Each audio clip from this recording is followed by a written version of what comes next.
Hey, this is Evan Longoria of your San Francisco Giants, and you're listening to Torture Cast. You're listening to a podcast by and for fans of the three-time world champion, San Francisco Giants.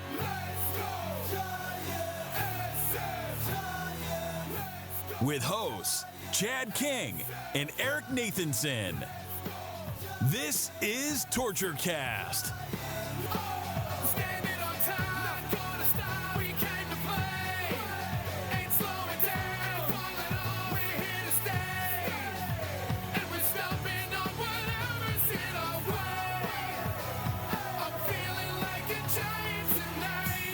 Welcome to the Torture Cast. It is Monday, August 24th, 2020, and this is episode 204 of the Torture Cast, the podcast by and for fans of the San Francisco Giants. And what a week it was in Giants baseball. Willie and I were on last week without Eric because the only thing hotter than the Giants was Eric's apartment, apparently. So we really commiserated over the horrible 1-7 week that they did have. And I think they might have listened to our podcast because they turned it around. What do you think, Willie? Well, okay. First of all, hello, and I'm glad to be back. But the Giants were not hotter than Eric's kitchen last week at all. They were ice freaking cold. If they had been in Eric's kitchen, there's no way anything would have burned up because they were getting burned. Especially in the ninth inning, it was rough. But I loved that we had a chance to do that show last week because it felt good after, I tend to sit in RSF Giants and I tend to absorb the negativity that comes with, if Wilmer Flores makes an out, they want him DFA'd in RSF Giants, right? Even though he's hit 7 home runs this year. That's just how those game threads work.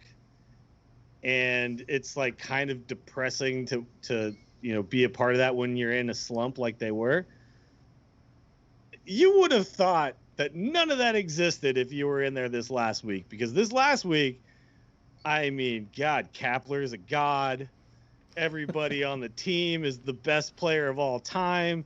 Yastrzemski is definitely the MVP. And, even Panda hate went away. And now Pence, everyone's talking about how much they loved him, even though that whole last week they were talking about DFA the guy. He gets DFA'd, and now it's like, oh, boo, tears. I don't know. The world of the Fairweather fan is a strange place. Willie, you are sounding so vindicated right now, man. You were in the corner on last week's show. I listened to it. I think it was my first night at this hotel, and I was like, wow, Willie, he's just like, come on, man. Like, we knew they were going to suck, but then this week they don't suck anymore. They don't suck now. Changes the whole perspective. The first, by the way, Eric, the first tweet I saw from you was like, Rich Aurelia, you nailed it. I was like, yes. Yeah, I know. I saw that, and I was all confused. I was like, "Oh, right, he listened to the podcast." I was like, "Where did he get that information?" Yeah, well, the best part about this is, and while we get started, I'm glad to be back. I'm glad that everybody in my family is okay. I'm glad that we're gonna be able to move on to bigger and better things. I wanted to mention to you guys, 7 years ago tonight was the first time I met you guys. And we took in the Giants against the Pirates at AT&T Park. Timmy pitched. I think they won 6-3. Panda had 2 out hits, and we heard Bochy talk about it in the press conference, and then we closed down Zeke's that night, and probably for good. Right. And you had your sweet blue button-up shirt on, and you were looking so professional. You were looking ghetto professional that night, because it was like, my pants are a little baggy. My shirt's like, but I'm tucking it in, and I'm here to be professional. I lived in the ghetto at that time, right? man. I hadn't raised my expectations yet. It was a lot to come out to SF and be there, but now I'm doing podcasts and fist t-shirts. You rocked it together. Yeah. That was a fun night. I want to bring that up. You know how sad it would have been, by the way? Great that night. The Giants have always had a history of when a guy shows up, we win. Like, it's just kind of been a theme in my life that when a guy shows up for the first time, the Giants always win that game, right? Like, think about Hunter Pence coming over. Think about Dravecki coming back and shit. Like all these moments in history where like a guy came back or had a big moment or something like that. And the Giants always seem to pull it out in those moments. And when you showed up at AT&T Park that first time, I was like, God, it's going to suck if the Giants just get blown out tonight, right? But that's not what happened. And by the way, the Giants weren't necessarily like the best team in the West that year. But they looked like it that night. And that was the first night in a month that the Giants gained ground on the Dodgers in the standings. Yep. That's how bad they were. And as we were heading down, Bags mentioned that to us. Yeah, and it was just, we knew they were a crappy team. And it was funny, the next day, I got to see Pablo Sandoval hit a triple. And, like, how often do you get to see Pablo hit a triple? He has, like, 11 in his career. How many career okay, trivia question. Like hit up Giants pod. How many triples does Pablo Sandoval have in his career? Actually, wait, let's all guess without looking it up, and then somebody look it up. I'm going to guess 7. I got to say 7. Oh, 7. Hey, jinx. All right, well, I'm going to go with 11. 11? Do you have insider knowledge on this? Have you looked this up? I have not looked it up. It's just, because Yaz popping off the memory now. Yaz has 3 this year. Yeah. Leads MLB in 3. Hey, it won every 10 games, though. It's all right. Oh, but that was the night this I met year, you. This year, right? Joey Bart comes up and we win that game, right? Like the Giants always do this, man. Like we introduce some new blood, some new whatever, and it's like it just energizes this baseball team, no matter who's putting on those unis, man. It's awesome. Do we have an answer? 21. What? Wait, what? Wow. Well, he has played. Okay. It's a long career. Yeah, it's a long career. Triples Alley for a long time, so it's true. I mean, I guess, but still. That's crazy, man. Of those 21, 20 came with the Giants, and only 1 came with the Boston Red Sox. Well, yeah, because who hits a triple in Boston? Like, it either goes out or it doesn't. Like, okay. Wow. 21 triples, really? Okay. Well, that's he's got like a 10-year career or so he's hitting a couple a year. It is what it is. So, but yeah, that was the highlight of the weekend. Meeting you guys and seeing Pablo chugging around the bases and flopping in the third. It's a sight to behold. I miss those days, man. I really miss those days. Now that Willie, you're in Austin, and obviously Eric, you only came out that one time, but you're a little closer now. You're in Vegas. But one of these days we'll get the gang back together, as they say, especially after. I got some feedback going on here, especially after everything that is happening this year in terms of COVID and what have you. So, but other than that, hey, look, we're at the halfway mark of the 60-game season. The Giants went 1-7 last week, like we said, blowing 3 ninth inning leads. And then getting smoked by the A's by 12 runs. But they went 6-0 this week. So now they miraculously sit at 14-16, third place in the NL West, which is insane.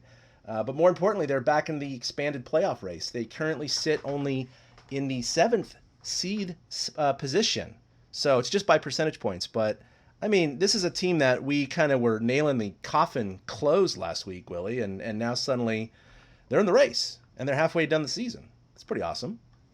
So they would technically be a playoff team right now. Yes. By the way, Chad, I just want to bring up that apparently the live stream, all the audio is getting looped. People in the chat are saying it's unlistenable with the looping sound. Oh, I think I know what happened. I would recommend you mute everything you can that's not us. And hope for the best. Thanks for everybody for bringing that up. I had to re-add Willie and Eric to the podcast tonight, and then I forgot to mute their sources, so I just did. So hopefully it's hopefully good that now. Fixes that. Yeah, my apology, everyone. I only bring it up because I do want there are people actually participating, which is sweet.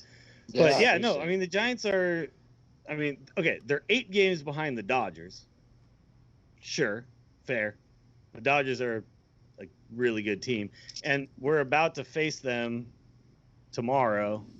So this is going to be like the real test, right? Like, okay, we beat up on the Diamondbacks and, essentially the Angels, but outside of like the one game or whatever. But we actually are beating the other bad teams.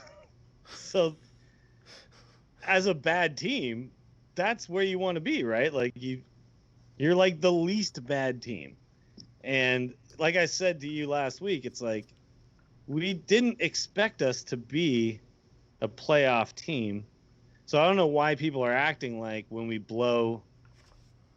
I mean, okay, those were devastating losses to the A's because we kept being up and then we kept losing, right? And then against the Angels, we were up again and then we lost again.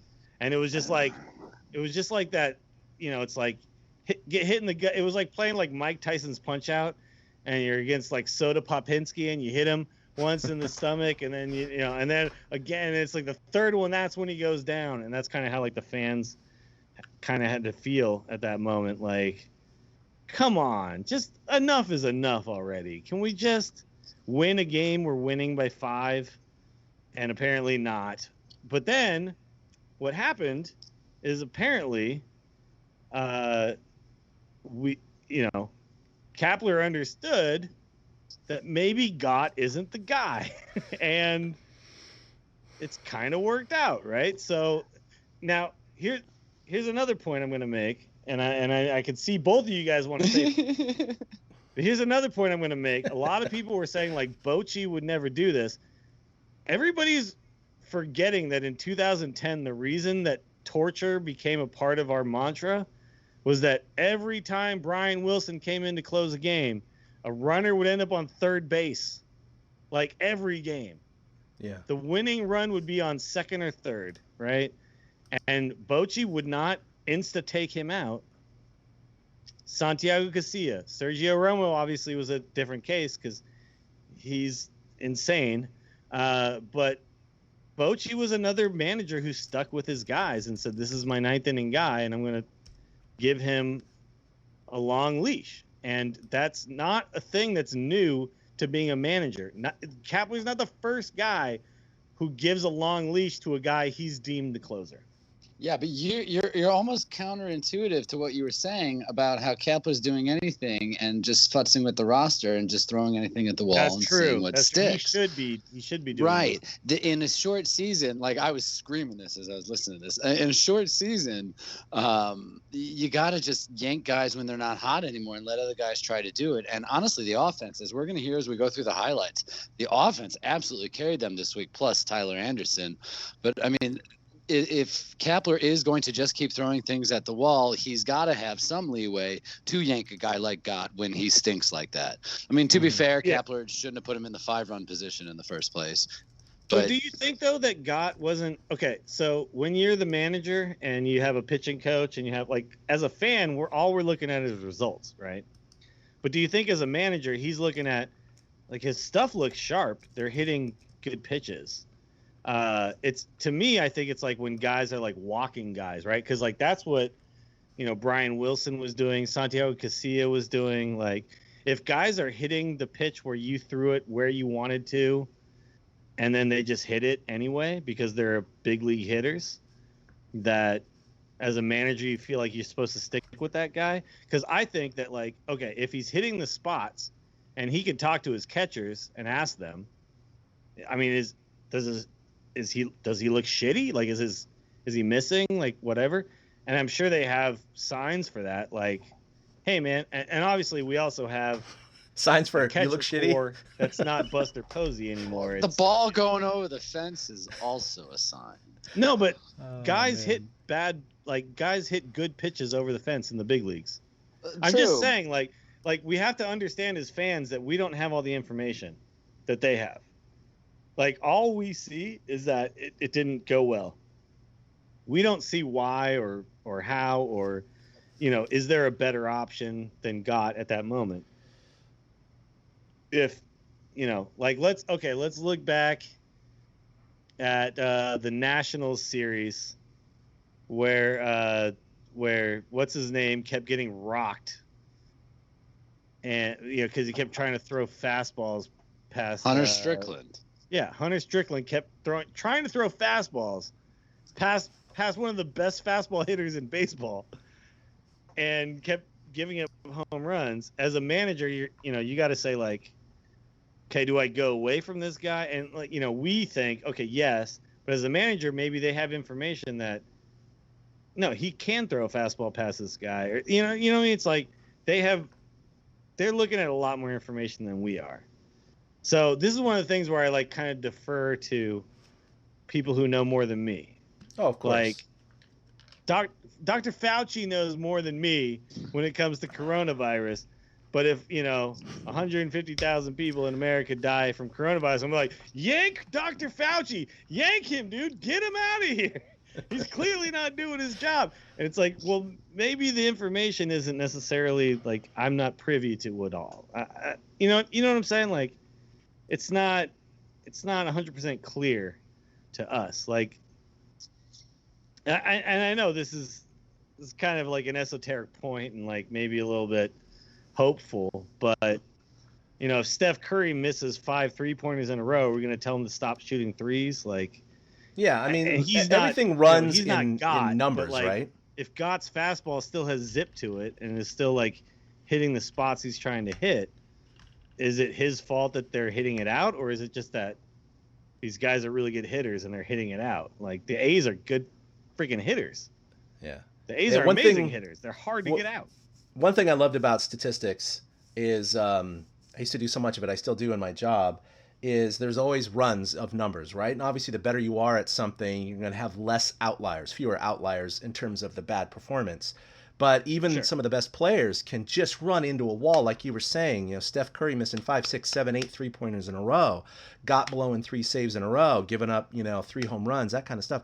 That absolutely can happen to the best closers in the world. It's just that I think the psychological aspect, like we were talking about last week, is also really important too, because I think you need to give them a break. And after that third one, I think everybody was on the same page. But also leaving fastballs over the middle of the plate, so try not to do that. No. I totally, like, that's the thing though. It's like I don't have all their information that they had. Where was that fastball not where it was supposed to be? Because when we look at it, it looks like he grooved one, right? But, like, was he trying to just be a little above the hands or something? And then it was really just like a bad decision. But he was hitting his spots, right? The answer lies in the question, and it actually applies to the Giants having a good week. It all lies in having a smart baseball plan and executing that plan. And, like, for once, the Giants played better defense this week, and so they didn't give up cheap runs. Hold on. And they were able to win games. Better defense. Can we stop there? Because that's another thing. If you want to blame everything on Gott with those blown saves, you got to talk about Flores not stepping on first base, and you got to talk about guys Pence just taking the bad route to the ball. Right? Yeah. Like, he probably gets out of those innings fine if they actually take the outs they were given. But anyway. Yeah. Well, let's look back at the week. We recorded Willie and I on Tuesday, and it was really that afternoon that they started this whole streak. So maybe we were the magic touch. But I'm just going to play a couple highlights from every game. But we had Mike Yastrzemski, which everybody's talking about as a potential MVP candidate, and we'll talk a lot more about him later in the podcast. But he came up Fernando down Tatis in LA. Jr. would have something to say about that, unfortunately. Oh, yes. There's still 30 games left. They're pretty close. But anyway, Yaz stepped up to the plate here. So here's Yastrzemski. Had a nice ball game last night. Couple of RBIs. Here is Yastrzemski. Hits one high and deep to right. Looking up. Out of here. And it's 1-0. I'm going to take every opportunity to play these highlights because we never get to do this many. I love it. Let's go. It's so much more fun when they're winning. So much more fun. But yes, they beat the Angels there. Was that day? No, yeah. That was 8-2. Second game in LA. Yeah, it was the second game in LA. Yaz and Panda had homers. Trevor Cahill allowed 1 run over 4 innings pitch. Of course, he's just coming back, so they're taking it easy on his pitch count. But the pen finally started doing its job, only allowing 1 run over the last 5 innings. So that was fantastic. And it wasn't one of those sweaty games, even though as they went into the 9th inning, the bullpen did give up 1 run in the 9th, I think it was. And people were starting to get sarcastic about it. But they locked it down. Yeah, but 8-2. Yeah, it wasn't like we gave up chunks, right? We gave up 1. So. Yeah, no. And the thing is, too, if you look at the stats, the Giants bullpen is second worst to only the Phillies right now. Oh, and the Phillies are like historically bad right now. They're like hovering around 9 or something like that for their bullpen. But here's the thing. Tragic. It's only a couple guys. It's not the entire, like, people want to say the Giants bullpen as if they're like all one guy. It's really, there's like 2 or 3 guys who have just absolute trash ERAs. And then we got like 4 or 5 guys who are actually kind of okay. You got me thinking about some Voltron bullpen guy now. It's just like pitchers like lock into each arm and leg. It's bullpen guy. I understand that, like, that's kind of always how it's been. Like, if you think about Giants bullpens of the past, there's been guys who have been blown up, and then you got other guys who kind of settle everything down, right? And Yeah. But we also have a situation now. There's no more loogies. There's no more. It's tricky. You got to put a guy in for an inning. I hate it. I got to tell you, I was on board with this. I know you loved it when we first. I hate it. This is so stupid. What are we doing? Saving fucking 5 minutes during a game? Are you kidding me? Let us have one-on-one. Yeah. Oh, I hate it. I absolutely hate it. You throw a guy in there and you go, get the next 3 guys out, and then they put in a pinch hitter, and you're like, okay, if they put in a pinch hitter, I can't respond. I just have no response. It's like, what if I'm playing chess against you and you move your knight and you're like, hey, can't move your rook. Sorry. Gotta wait 3 turns. Gotta wait 3 turns before you move your rook. It's like, I had to tell you guys, I totally came around on that. No, I hate it, but unfortunately, I think it's here to stay, just like the DH. So that's just. What about the second base rule, though? We all hate it, right? We all hate it. That should just be this regular season, though. That is the worst. Okay, they can keep all the other shit, but if they keep that one, I don't think they will. I really don't think they will. And it's gonna, like, this might ruin my life. But here. They're not even going to keep that rule in the postseason, right? So this is a temporary thing to kind of reduce COVID issues, injury issues, kind of shorten the game. They're going to take it out next year. Ever again. Yeah. No, I think 30 more games is what you'll see, and that's it. We benefited from it once, but we got destroyed by it another time. I don't know. It's just.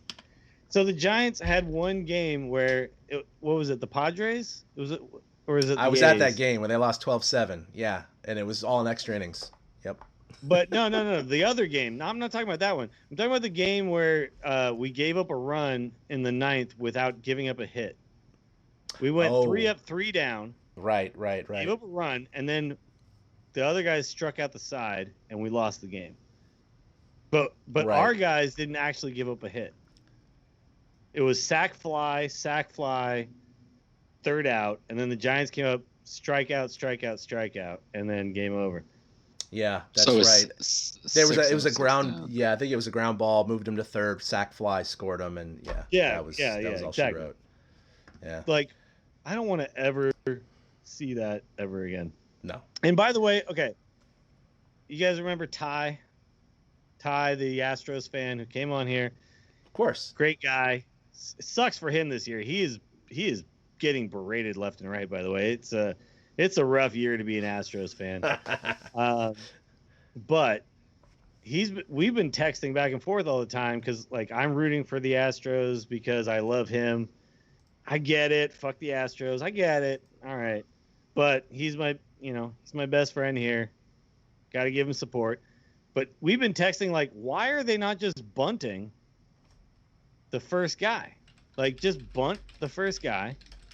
Get a runner on second, just bunt. Give him a 3rd.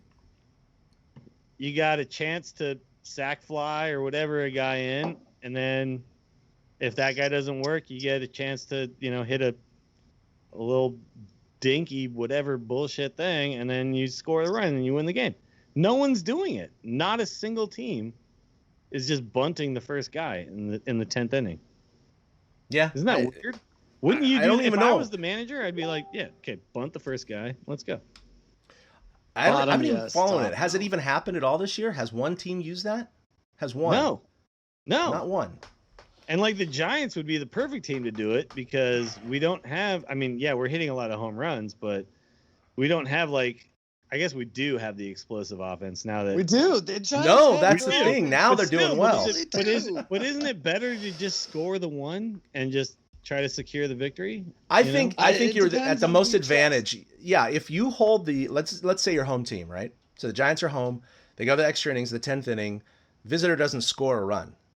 I think it's really a good idea to use it in the bottom of the 10th because you know what you have to score. Yeah. You know you If only you're the need one home run. team, bunt that guy over, pop fly, win the game, Yeah. walk off, pop fly. No, I'm in that situation. Nah, visitor. I mean, maybe because you score one run, you still could I wouldn't win. do it but as a visitor because I'd want to score more.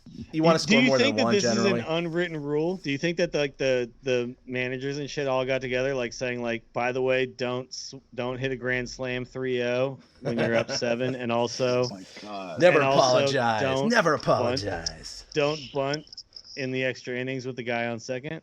Do you think that might have happened? Because I think that might have happened. That Oh, Tatis thing was the stupidest thing I've ever heard. Oh, no, If it's any of those super dumb. managers are going to go negotiate Tatis's contract when he gets paid big time, he needs that home run and 4 RBIs. Let that man get paid. Super dumb. It is the dumbest thing ever. But yeah, watch Y'all the got John buttered. Boy video on it because that's hilarious. But Oh, I love John Boy. He's good at the breakdowns. Yeah. Yeah. He's like, oh, by the way, so it's an unwritten rule. Don't hit a grand slam here on 3-0. But also, wait, is the other team, is there an unwritten rule? Don't actually try to win the game. Okay, so, but anyway, like, but that might be because there's been forever unwritten rules in baseball that don't really make a lot of sense, right? Like, do you think that there might be that? Because it seems to me that might be the thing. Like, just, okay, let's, like, we all hate this rule. This rule sucks. Let's, I don't know if it's try to mature actually get enough. hits, you know? It's the only Yeah. season this is probably going to be in effect, and only the regular season. I don't think there's any unwritten rule. I don't know. Maybe, just no one's really been doing it. But again, home team, unless you have a masher up, it just makes sense to bunt them over. But, Yeah, I mean, if you're really trying to, in a normal extra inning game, if the leadoff hitter gets a double, you bunt the guy to third, don't you? I mean, I do.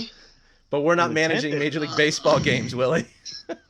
I know, but Sometimes. The sometimes. answer is sometimes. Depends on who's you up, know right? the answer is sometimes. You're not going to ask Miguel Cabrera or Albert Pujols No, Right. to of bunt course. somebody over. Of course, but when the guy up is like DeBon, like, yo, bunt. Yeah, well, I totally agree there. Trust me. Yeah. He's not going to get a big inning going. He's just move the guy over. Yeah, because the best he's gonna do is like dunk one into the outfield. I don't know. But like you said, they're hitting home runs now. I mean, that's how they beat the Angels when they flipped the series back to Oracle Park, and they beat the Angels 7-2 behind Flores and Slater. That was Cueto was pitching. It was like they were happy to be home again. And have you noticed Brandon Crawford started to hit a little bit against the Angels? A little bit. We had Wilmer Flores, man. Longoria, He was he hot. goes. He's been hot. High drive All to homestand. left. Down the line. It is out of here. That gave the Giants a 3-0 lead in the third inning, and like Eric said, they cruised on to that 7-2 victory. Cueto looks good too. He really does. When he's like focused, he looks good. And I know people are talking about, he's great trade bait, but my one quick thought on the trade season is it's not going to really happen. I don't think teams are willing to trade guys after evaluating them for 30 games. I just don't see a lot of trades happening. So I think we're going to have Cueto for the rest of the year and hopefully starting game 1 of the playoffs. So, yeah, that's a good point. I mean, Interesting. last week I would have said, yeah, Cueto was prime trade bait. And also because he has a track record too. I mean, yes, he is just coming off Tommy John surgery, so there is that wild card.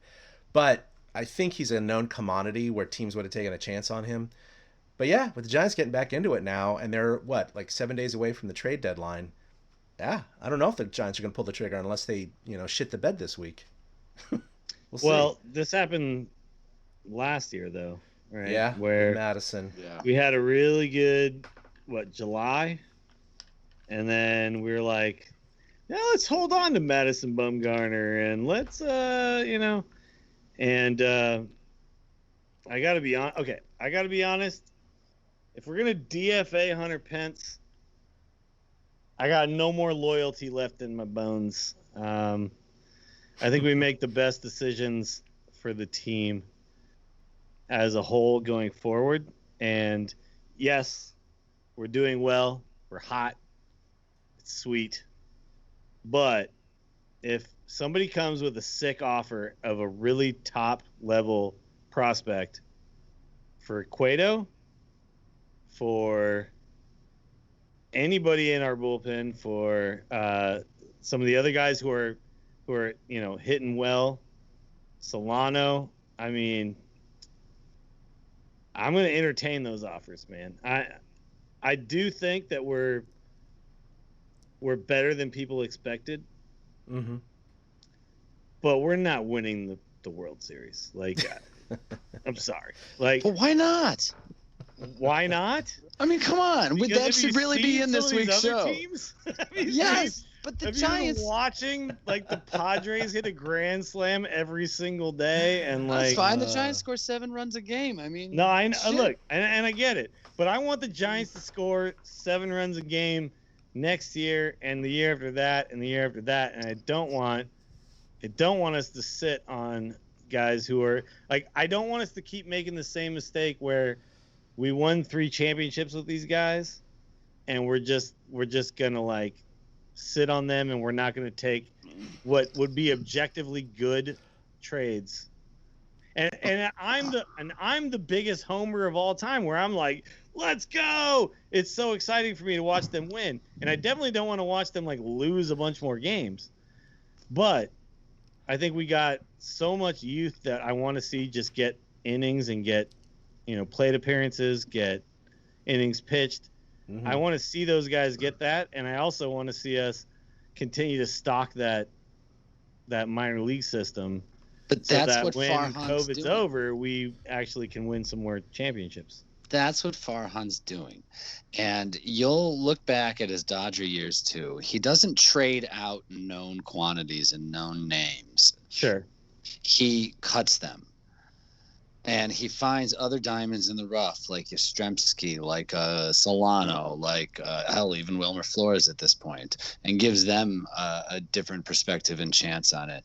But when he gets rid of like the known quantities, it's when they're way past their prime. I think. Yeah. I think it's when they need to be shed. You got to cut ties eventually, right? But I don't think he does. I don't think he sells high on those guys, because I don't think he feels like that other people evaluate their players as well as he's evaluating their players. So he never feels like he gets a really fair deal back for somebody like a Cueto, like a Bumgarner, like a Will Smith. Yeah, I'm not saying I want to trade Cueto. I'm just saying I think we can get a lot of value for him this year, because it's a short season and someone's going to want him real bad if they think that they can actually do it, right? So you have to understand that like this is like the time to sell, because what you have is highly overvalued. And what is Cueto going to be like next year? Like he's in a year after Tommy John. The second year after Tommy John, what is he going to be, like 36 or something like that? Yeah. Something like that. Yeah. There's not a lot of years after that, right? Like Cueto is a crafty ass guy. He could be like a Maddox kind of guy who like finds a way to extend his career another 4 or 5 years just based on craftiness. But what if we get a stud, a 20-year-old stud who's just going to come in and be the next big thing, the next like Trout kind of guy? Don't turn that away. You know what I mean? Like, don't turn that away over an outside chance in a 60-game season to win a World Series. Yeah, I mean, the obviously the chance of the Giants, going far in the playoffs, let alone winning the World Series, are really, really slim. I mean, even making them at this point, technically they have the 7th slot right now, but that's after a 6-game winning streak, right? And I think the Giants make the playoffs regardless of trading away some of our best players. And they absolutely could. Because I don't think we're trading away some of the guys who are like shocking the world. Like, we're not getting rid of Yastrzemski. We're not getting like Joey Bart's obviously not going like. I think the Giants actually get in. I don't think they do anything, though, once they get there. Yeah. But they get learning experiences. Yeah. But I do think that, having the expanded playoffs might cheapen the value of getting in and might entice more teams to trade. And that's going to be interesting because you're going to have more buyers on the market than sellers. And that might drive up the price for certain commodities. And so I think Farhan is going to see that and go, oh, all right, well, that's a good price. Let's go ahead and sell him for that. But if Farhan doesn't get the price he wants, it's not going to happen. All right. Let's talk about the next game the Giants hosted the Angels in, game 2 of their short little 2-game homestand. You had more home runs again. Oh my God. They just keep hitting bombs. It's so fun. You had Flores, and then you had Brandon Crawford come up and hit his career 100th home run. Crawford goes the other way, hits it well. It is out of here. His second of the year, and it's 9-1. And that was a capper. How good it feels to hear Kuiper making home run calls after wondering if I was going to hear that again anytime soon. Oh man, God. He's been busy this week. But I have a second highlight from the game, and that's of course the prized possession in the Giants farm system, or one of them. Joey Bart, their number 1 draft pick in 2018, was finally called up after all the consternation of Giants fans because he needed only 5 games for, them not to worry about him losing a year of eligibility. We talked about that last week. And everybody's like, he's not getting live games down in Scottsdale or Sacramento or wherever the hell he was, right? He's getting practice games. Call him up. Even if he struggles, he's getting valuable major league experience. I don't think it's going to destroy his psyche. But he comes up, and he absolutely ropes one down the line for his first major league hit. Down the left field line, his first major league hit, and it was a loud one. Belton's going to roll into third. Into second goes Joey Bart. And he's got an average, folks. And he's got an average. He's got an average. By the way, there was an article I saw on McCovey Chronicles that said every single one of his hits has exceeded 100 miles per hour exit velocity. Every single one. Yep. This guy hits it on the screws. He just nails pitches, barrels them. It's so sick to watch, man. No, he is a physical specimen. He's huge. He's okay. Remember when we Chad? Okay. Remember when we started actually getting access? I'm gonna cap that.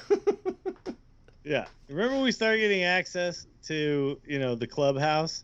Uh-huh. And we started realizing even the smallest of these guys are just ripped and huge compared to normal humans. Yeah, I know baseball players are made fun of all the time. Ripped but and huge compared to baseball players. I mean, it's a good point. No, he's a big kid and he's still young. He's 23, so he's got a long career ahead of him. It looks like. I mean, yeah, over 100 miles an hour. He's got 3 doubles. That one went off the right field bricks. We'll talk about that soon. That's the game I went to. I mean, that thing was a laser. You knew it wasn't going to go out, but it was like, is that going to go through the wall? The pop of the bat, especially with no fans there. Style? Yeah. Oh man, it was like, is he going to make it to second? Did it take out a brick? And then the next game he hits one off the very top of the new center field fence. Granted, it might have been just a double in the old park anyway, but he tattooed that and then the single. Yeah, he's crushing the ball right now. It's fantastic to see this young kid come up. He's not fazed by this at all. I think that's a really good sign. Once he actually gets one elevated, I mean, he's gonna hit the glove. Yeah. He's hitting the glove. I'm telling you. I wonder if any of the players are joking with him going, backspin, baby, backspin. 501 to the glove. It's happening. Yeah. He's gonna hit at least 5 this year. All right. Yeah, no, I think that's first. 5 this year. That's a good chance. But man, yeah, he hit that first major league hit, double down the left field line, 109 miles an hour. That's just insane. Gossman wasn't as sharp as he has been, giving up 4 runs and 9 hits over 5 1/3, but the Pen held down the last 3.2 to just 1 earned run, and so they took that game 10-5. And then the D-backs came into town. Just to put a bow on the Angels. Yeah. I think the Angels are the reason Crawford got hot. Because they got their ass kicked by the A's, and he probably hates the A's. He's like, I'm tired of this shit. And then the Angels are there, and he's like, man, these guys screwed me up in 2002. Yeah. And he took it personally. He was a fan then. Exactly. Yeah, he was. So he kind of took it personally because he had a great series against the Angels. He was 1 for 3, 2 for 5, 1 for 3, 2 for 3. It was every game he had a hit. It was almost like he was a man on a mission during that week to shut all of us up who have been talking about how bad his bat's been. I bet Brandon Crawford, all of his dog's toys are rally monkeys. and he's just like, chew that shit up. Let's go. Yeah, a great idea. He showed up for the Angel series and he said, let's go. And I'm going, yeah. It's good to see him hitting the ball hard again because I think in Brandon Crawford's career, he has a history of hitting the ball hard and not getting anything to show for it. He also has a history of, waving at pitches out of the zone and striking out. Yep. But he goes through these periods where he just, I'll never forget the Pirates wild card game where he hit the grand slam and he was in that zone where he was just hitting the ball hard and he connected. Yeah, he fell out of it this weekend though against the Diamondbacks because I think he had no hits and. The important thing for him though is just don't fall out of the defense, bad. right? Don't fall out of the defense and we're good. We'll done that twice this week, man. We'll take your streaky ass hitting and it's fine. He had 2 errors this week. That's why, I know. You know what I mean? It's like it's so funny, but it's all right that he's around as a veteran presence right now. It really is because I can't see error where he just kind of biffed it under his glove. They called that an error. So I thought they called that a hit. Just looking at stats, I saw 2 errors. Oh, okay. Gotcha. Maybe there was another one that I missed, but yeah, I saw one where he just kind of didn't get his glove down, and they said it was a hit. But gotcha. Yeah.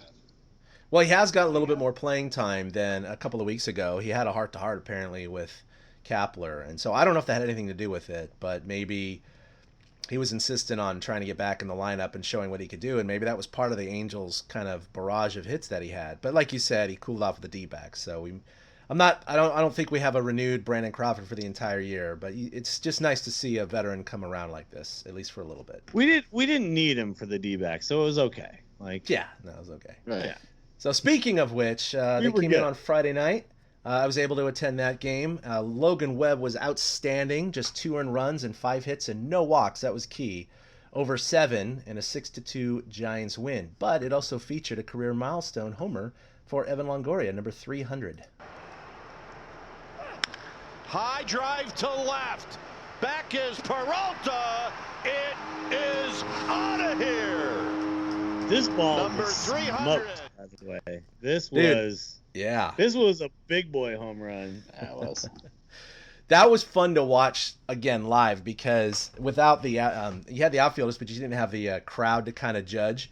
But right when it left the bat, it was like, oh man, that's got to be halfway up, and it was a little bit more than halfway up the bleachers. Yeah, he tattooed that thing.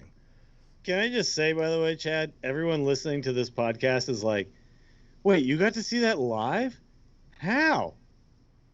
I snuck in. I mean, it's pretty sick that it's pretty sick that we get that access as a podcast, but don't give away so awesome. Our hidey hole in the glove, man. Nobody has to right. know that we've got a little place in the glove. That's so awesome that you were actually because it's hard to watch live Major League Baseball right now. Very few people get to see it. You actually did.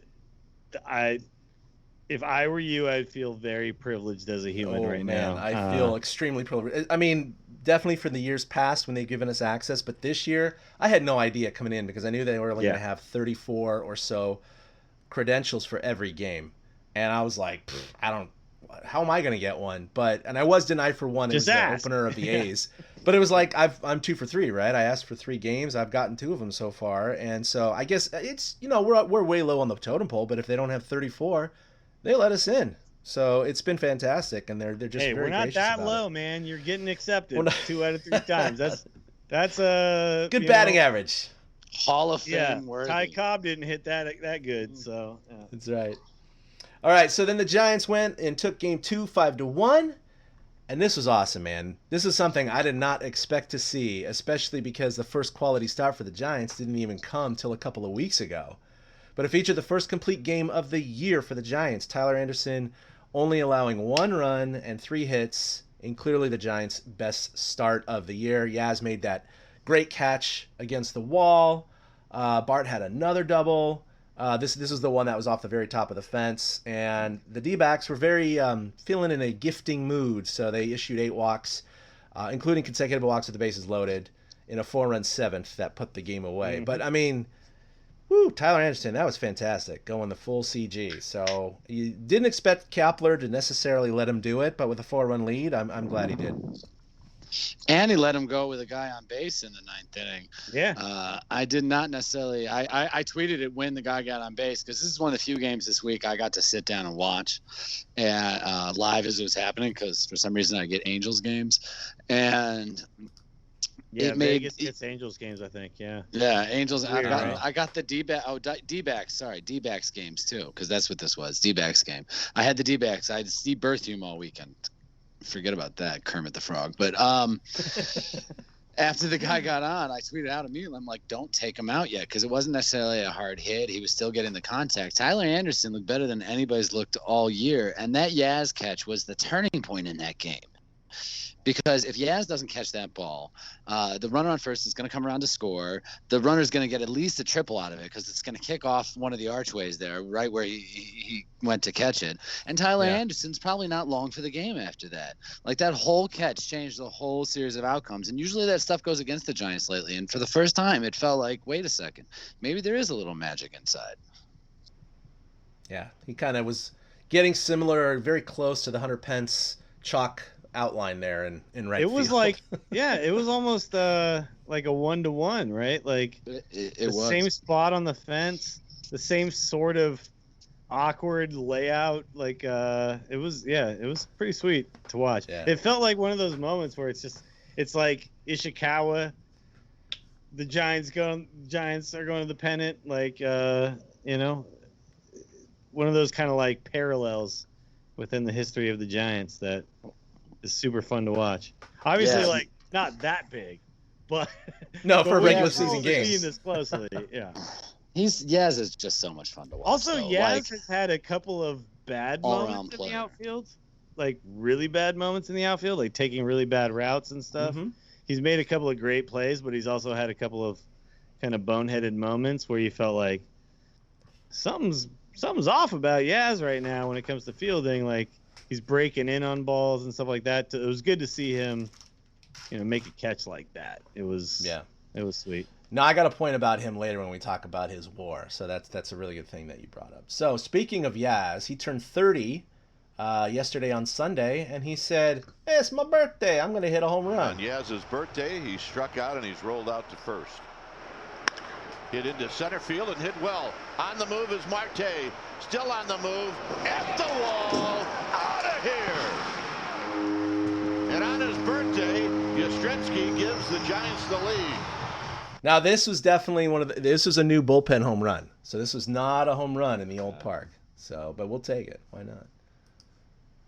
Okay, so yeah, this would have been a triple 2 years ago or 1 year ago. Is that what you're saying? Yeah, just last year probably would have been a triple. I mean, you might even barely say, got out. Yeah, without that wall, you might have even seen the center fielder with a couple steps back. You might have gotten to that ball, but he tattooed it. Blanco out there, but he tattooed it. But so whoever was playing center kind of came up on the wall, like not expecting it to AT&T just yet. Yeah, like, I know. He got close. Like he had a couple more steps. Yeah. By the way, I'm really happy to see AT&T Park, Oracle Park, play a little more bandbox-ish, because it kind of drained me as a Giants fan that we could never sign a big power hitter. Yeah. Because no power hitter would ever want to come to this park. Well, if Yaz can hit 7 in the first half of this season, and Flores can also hit 7 in the first half of this season, well, then why the hell wouldn't somebody who can hit a lot of home runs want to come to this ballpark? Yeah, like, I mean, Yaz is on pace for over 30. I think we should go a little further. I think we should really consider cutting in that whole triples alley thing and just really curving it off. A couple more seats, like let's put a get seat some in power play. Hitters to come to Oracle Park, man. Yeah, but Yaz's home runs average out to 42 a season. We have a power hitter. Exactly. No, I know, but I want another one. I want more of them. I want them to all another one. come. Okay, Do you guys remember when Yaz hit the walk-off? Was that not the most like Barry Bonds swing you've ever seen, like since Barry Bonds? Yeah, no, that was- First of all, he ripped it into the bay. Then he literally just dropped the bat behind him, like super Barry Bonds style. But it was this like short route to the ball and absolute power out to right field, and just cleared the fence, cleared everything into the water. Yep. It looked like Barry Bonds, and I was like, this is the thing. We made this ballpark with Barry Bonds in mind. Then Barry Bonds retired, and we were like, oh, crap, there's no more Barry Bonds. How do we get anybody ever like that again? There's nobody like that again. No. So we gotta alter our expectations. No, we have to. We're not and that's gonna what they get did. 73 in this ballpark. No. But can we get 40 again? Like ever, please? Like I'm sick of like 22 leading the team, you know? Or 37. Wow. Yeah. But that was yeah. No, it's true. It's true. I mean, like that question was, right? I mean, Barry's the only one to eclipse 40. So the 40, highest he's after the that is only one. 37. Yeah.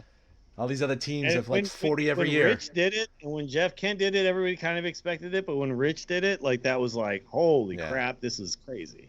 Oh, Rich ate a lot of spaghetti. Yeah, it was all the pasta and hitting in front of Bonds. That's it. Nothing else. So, yeah. So we had Trevor Cahill pitching well again. 1 run, 1 hit over 5 1/3. He did get the no decision, but he doesn't care about that. Bart got his 4th hit in 4 games. I mean, check that out. He's 4 for 12.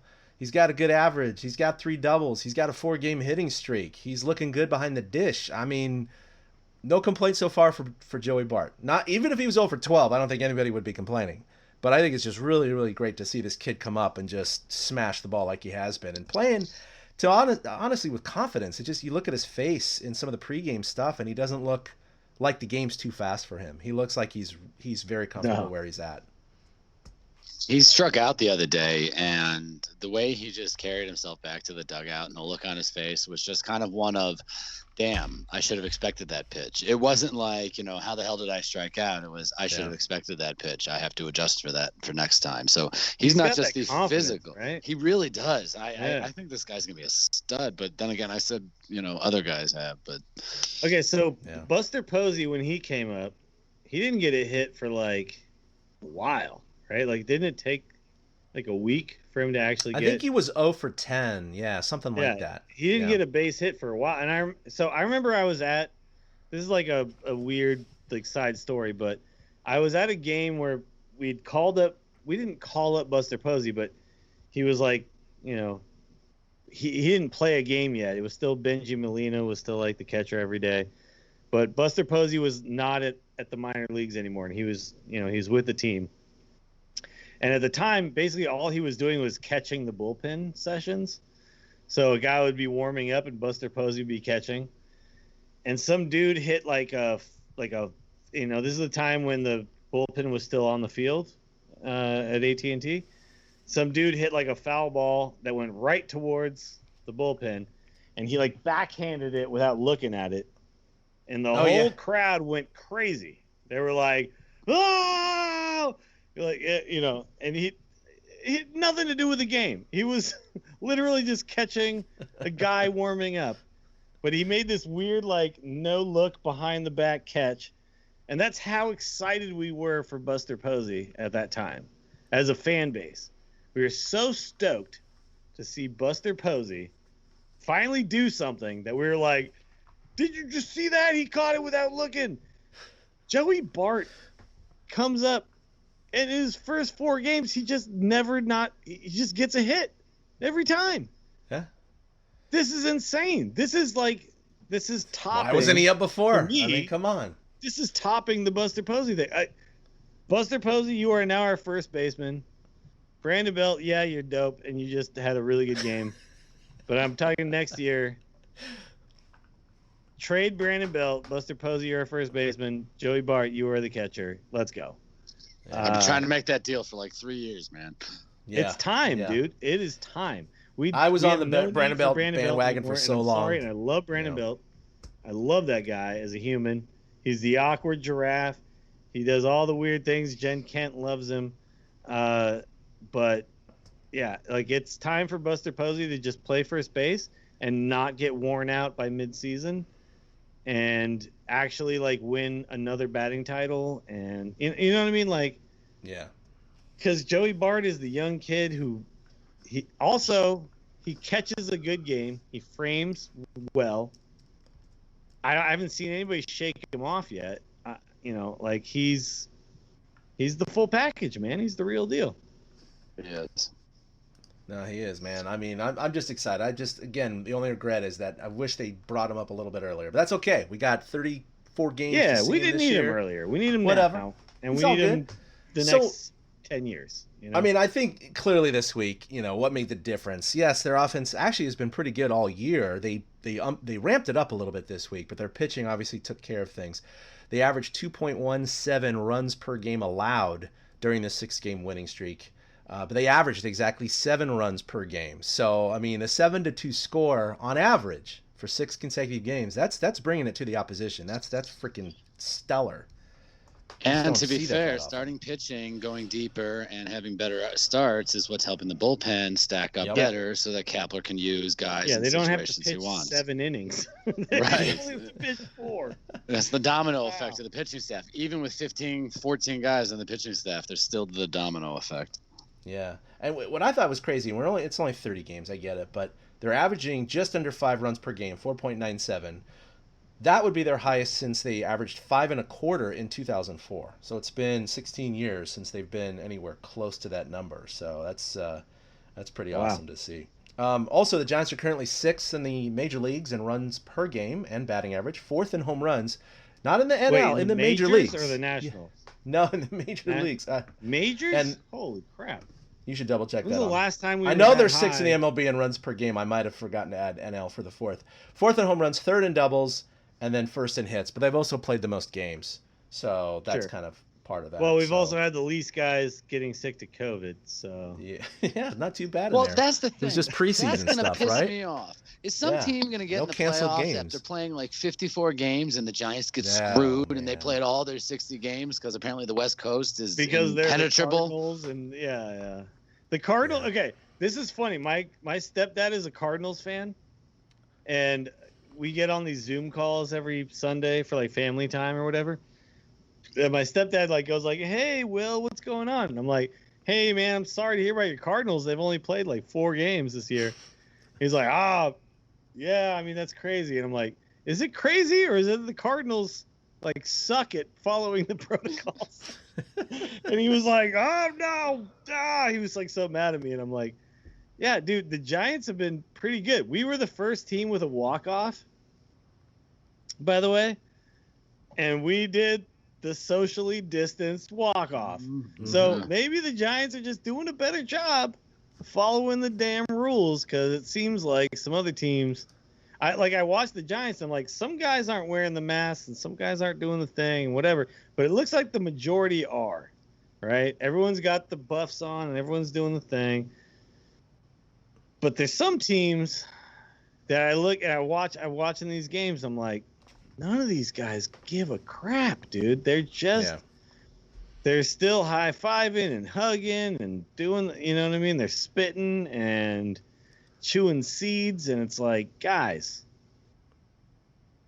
can we give a fuck or what? Like, are we just not capable? Like, what's happening? So You keep seeing it on all the broadcasts. There's just certain players that, you just see them chewing all the time, spitting all the time, seeds, tobacco, whatever it is. It's I frustrating. get it. but It's hard, man. It's hard for all of They're us. habits. I don't want to not go out and be normal, but like, hello, that's that's Slap the on deal the ass, now. I guess. And but we want you guys to keep playing baseball. So can you not spread COVID to each other? I don't know. No, It's frustrating to watch. And the Giants, I think, have been pretty good. Like, as far as I can tell, most of the Giants team have been pretty respectful. Most of these guys have been doing the right things. Like, I see them, they get to first base, they pull the buff up, and they, you know what I mean? Like, they're doing it kind of right. Like, I don't understand why they're not just playing with the mask on the entire game. Like, I think that would be the ultimate correct thing to do, is just I just think, managers you are got wearing it, umpires are wearing it, catchers, batters, like whether you're hitting or not, like just wear it. Like, but Yeah, you know. I think hitting's a good idea, but I mean, once you're out in the field, unless you're at first base and you're by a runner, Yeah, no, if you're in left you field, know, I get it.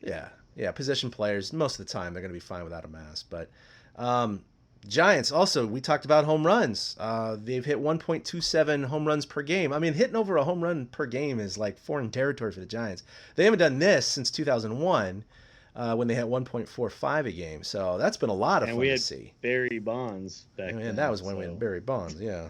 A couple other big sluggers. In fact, that was too. a 73 home run season, wasn't it? It was 2001 because they had the interruption, to the baseball season from 9/11. And then yeah, because I remember because I was on tour and I watched Barry Bonds like get the record not in San Francisco. Yeah.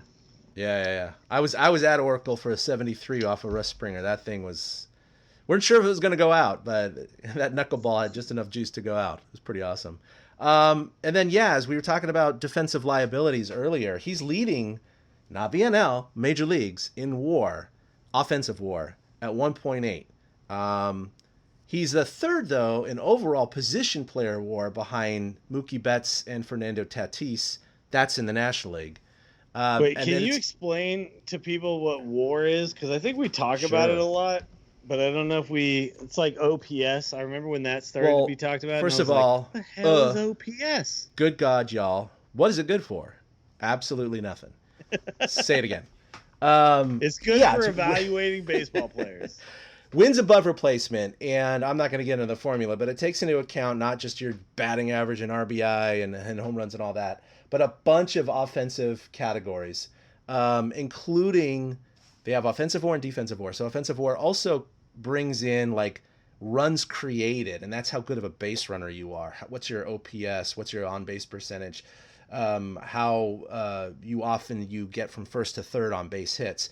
It really gets into the minutia. Agglomeration of every stat that is available, and how much you are better than the average player, right? Yeah. So there's like an average that is considered like 1. If you are the most average player, you are 1, right? Or I guess, are you 0? Actually, you're 0. I don't even know. No, you're 0. So zero wins above is the replacement. most average player ever. The guy who 0 just is doesn't win or lose you games. Yeah. 0 is a AAA player. That's a AAA player. So wins above replacement means if you were replaced by a AAA player, how many, and you replace them, how many wins would you create for the team over the course of a year? Yeah, how many times would your team win more now because you were here instead of this guy? Yeah. Correct. I do think that we lost Eric on the call, unfortunately.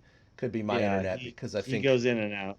Yeah, I think we lost your video too, but we're almost done here. Hopefully he'll come back in. So sorry everybody who's watching, but he's got a 0 defensive WAR, where Mookie Betts and Tatis have a positive defensive WAR. So that's kind of the statistical hit on his defensive liability, where he's not horrible. He's just kind of like an average player in defense. So, but his offensive WAR is off the charts. So that's where it comes in there.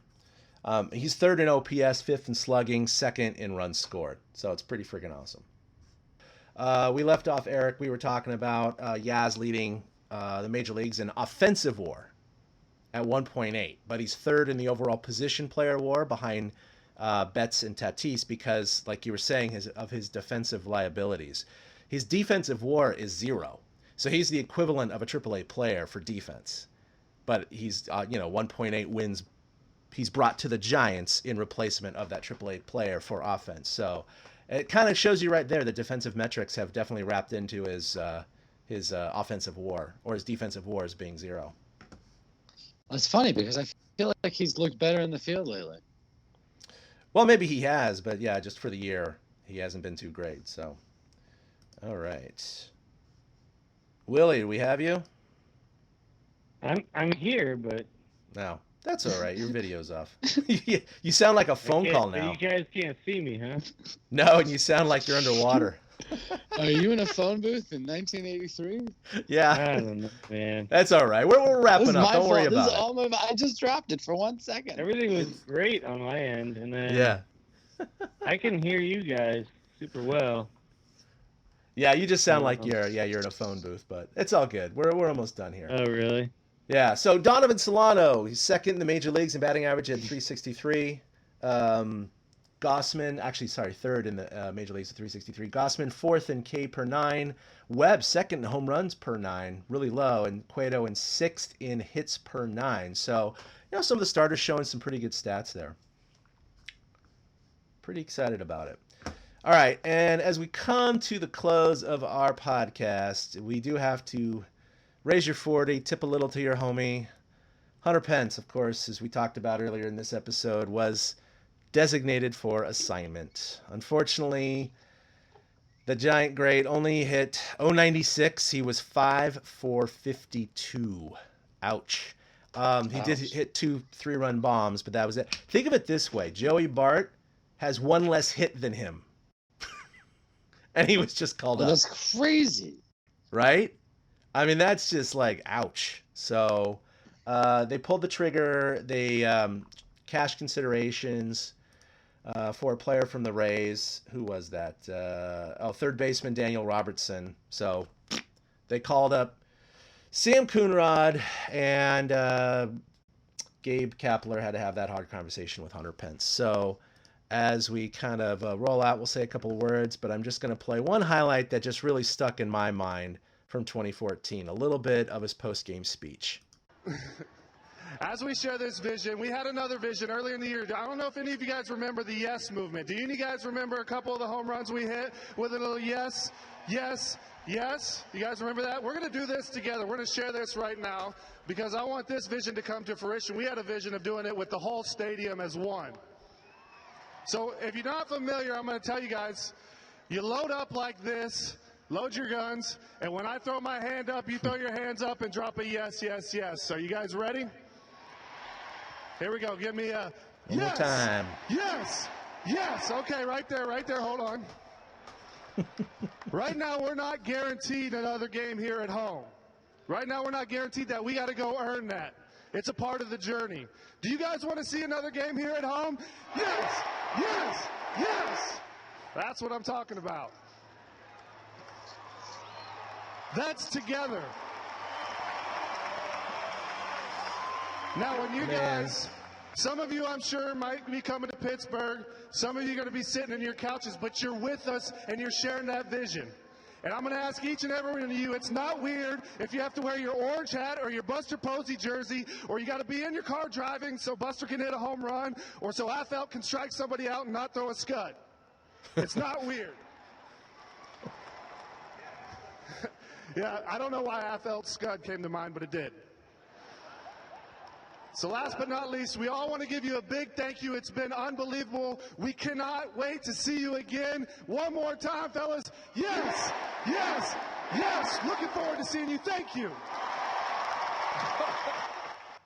I mean, the guy is just amazing. It's no wonder how he inspired his teammates, man. You know? Yeah, I was going to see if we were all... Willie, are you on the call? I'm here. So what's everybody's favorite Hunter Pence memory? Maybe we could wrap it up with that. That's a good idea. Oh, I can. Yeah. Oh, I can. Do I sound terrible or? No, you sound a lot better now. You're all good, audio-wise. Okay. Apparently my video is not going to work anymore, but No worries. so the day that the Giants signed Hunter Pence, I was at the ballpark and we were there.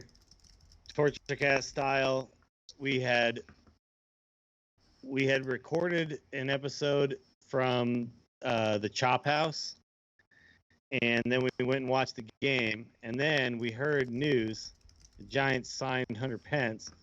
Then Hunter Pence was suddenly there, and he came in through the outfield, and he was walking through, and he was like high-fiving people and stuff, and we were in the Chop House, and we were like, yo, we could go say hi to him right now. He's like right there. And we were so excited for Hunter Pence to be on the Giants. And we tried our hardest to like somehow get to where he might be. But apparently he just like kind of went into, and you guys know from being in like that kind of area that we get to go where it's like in the bowels of the stadium. he kind of walked through the outfield, walked through the infield, then went down into that. And we were like trying to get there and we couldn't find him. And then we were just like, all right, fuck it. Let's go to Zeke's. Let's have some drinks. And we went to Zeke's and we all talked about how excited we were that Hunter Pence was going to be a part of the Giants. And I think it was like me and like, I think maybe Ben was there. Maybe, I can't remember exactly who was with me, but the whole night we were just like, this is it. This is the guy we needed. Everything's going to change now. We got the guy. And then guess what happened? We won the World exactly Series. What they needed. It's exactly what they needed, man. Look at him in Cincinnati. It was that. It was just that excitement, that moment, that just like the guy we wanted is here, and we did it. And I watched it happen, like on the TVs in the Acme Chop House. They were showing Hunter Pence walking through the outfield. And I was like, this is the craziest way to come to a new team. Like he's just here. He's here now. And look at him. He's on the like field. He transported. Yeah. Like it wasn't the way I normally have seen guys get traded to a team. And also, can I just say that growing up as a Giants fan, the Astros were always my second team because my family was all from like the Houston area. So when he was an Astro, when he was a young Astro, he was insane. He was the weirdest, craziest baseball player who hit 25 home runs and hit like 300 and threw people out and, stole bases, and everything about him was just intriguing and weird and awesome. Yeah. So I was always fully aware of him. And at the time he was a Philly before he came to us, and the Phillies fans freaking loved him. And I just was like, this is the guy I've always wanted the Giants to like go for, a guy like this. And then we did in his prime. Because I think of a guy like Andrew McCutchen. I always wanted a guy like Andrew McCutchen, and we got him like 3 years late. I was going to say, we just got him a little too late. Yeah. Yeah. And Pence was like, we got Pence at the right time, like when he was that guy still, Yep. Yeah. So anyway, man. Yeah. I mean, and then of course I can talk about the time me and Chad were yelling at him about playing Shaman decks in Hearthstone while he was hitting BP. And then he like came back out of the box or the cage and was like walked back towards us. It was me, you, and Veronica. Veronica, yeah. And he came back over to us and was like, dude, you know what else I've been playing? I've been playing this other priest deck. And we're like, what? Hunter Pence wants to talk to us? Like, what? Yeah. So, yeah, he's a special breed. Yeah, there's so many memories. You bring up some good kind of media memories. That time interviewing him with Veronica in a pre-season thing a couple times. He's just really gracious, really nice with his time. But as far as kind of on the field stuff, that speech, that memory, what he did in Cincinnati. But I'd say kind of the most physical thing that stuck in my mind was the triple-double. For whatever reason, that thing is just like, it's just indelibly left a imprint in my mind. Like, how does that happen? And we needed it to happen right at that moment against the car. I mean, like, come on. Like, that was like physics. It did. That was like that movie Angels in the Outfield, right? Yep. He's the only person who could break science. Oh, so man, I actually posted a meme that day. I made a meme that day, and it was, he's the most interesting hitter in the world. When he comes up and he hits a double, he also hits a triple. And it was like just a still shot of his bat completely curving around the ball. Yeah, because it was like breaking on the ball, and then it hit the fucking bat 3 times, and then somehow squirted its way out into center field and fooled the shortstop. He broke one way and the ball spun the other way, and it was just like a pool. I mean, how are you supposed to catch that ball? Come on. You can't. You don't know it's gonna do that. All right, what about you, Eric? I'm glad you brought it. I was going to bring up the triple-double as well, and it's just so funny that Like those things we'll always remember with their proper names. You know what I mean? I think it's just the overall impression that he left with Giants fans is what's going to always stick out. Even with going down the way it does this year, I think Pence is going to stay around. I mean, I know he's going to go back to Texas where he does have a home and he had a good year. But I mean, like he met his wife in the Bay Area. He made a lot of good friends for life in the Bay Area. You know, I saw something where Mike Yastrzemski talked about how he now has a friend in Hunter Pence for life. And they weren't even on the same team last year. This is Yaz's first year with Pence. This is like a very, very new friendship. And he has that kind of impact on people. So I think just his impact is what's going to always stick out. And, you know, his impact sticks out in every memory that we brought up. You know, the fact that when he got there, like Willie said, he was the it guy. Like me and my wife were watching that game, excited as hell that night. I'll never forget it. Man. Well, you know, it was an unceremonious end to the year. I mean, a lot of us expected a lot more than hitting 096. Didn't expect an all-star type year, but it was just unfortunate. For whatever reason, he couldn't recapture the magic that he generated with his new swing. Yeah, but Texas. He did win us a game this year single-handedly. So yep, he still is indelibly like stamped his fucking like he never doesn't come and be himself, right? Like, yes, he struggled. He hit into a lot of double plays. He struck out a lot. There's a lot of bad at bats, but he hit that opposite field home run, and then he got another hit, and we won that game 7-6. And I'm not gonna forget that, dude. Like, no, it's his last good moment. It was another signature Hunter Pence moment. You know, for sure. So, do you think he lands with someone? Do you think someone takes a waiver on him? I mean, yeah, I think he still wants to play baseball, and I think there are definitely like teams that just want another outfielder. That being said, he's done being an everyday contributor to the contending baseball team. It's just the sad truth of.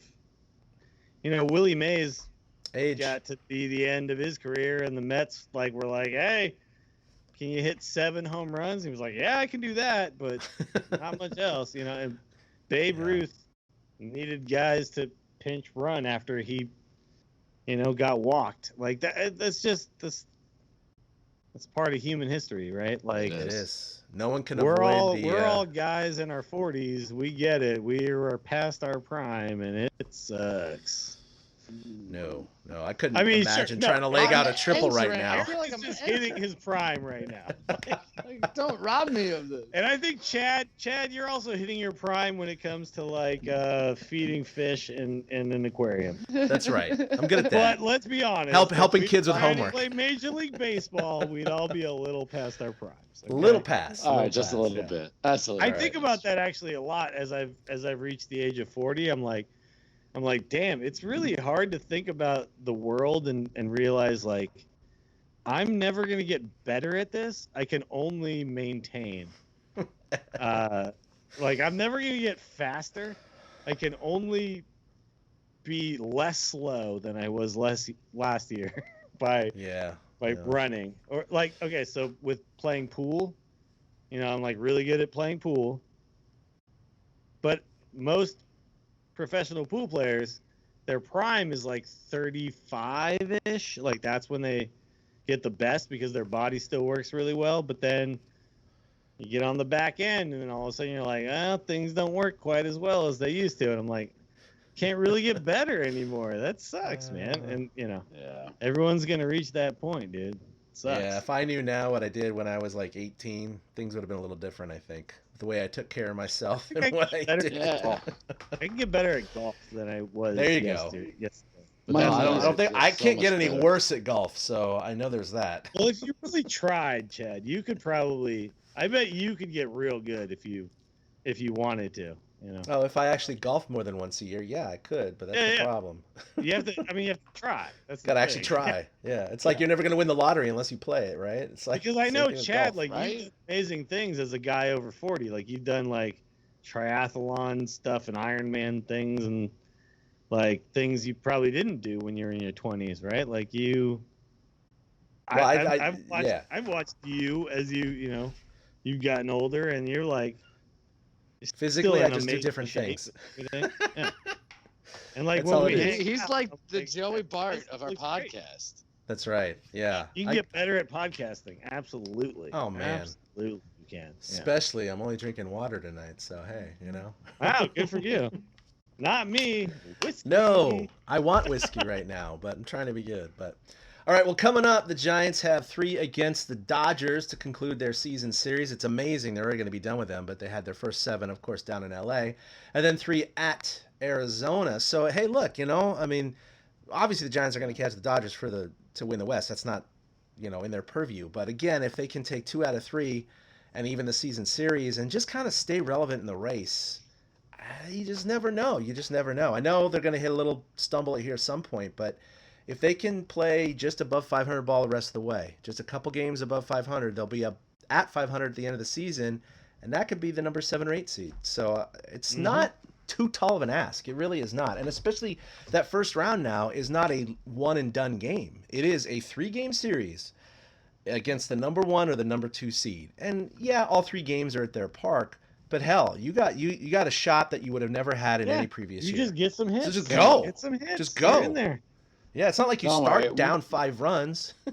Yeah, we'll be talking about a 12-game win streak at this time next week, so it's cool. Yeah, exactly. By the way, the So- Giants winning 6 in a row is the equivalent of like an 18-game winning streak, right? Yes, it is.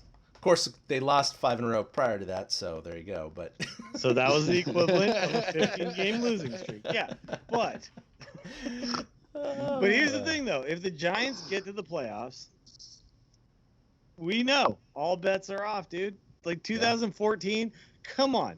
2014, all bets were off. Yeah, it was like just You know, we're Rope it talking and pray. rally Yeah. enchiladas and shit. Like, let's go. You know, like go. anything can happen. Brandon Crawford's hitting grand slams, and yeah.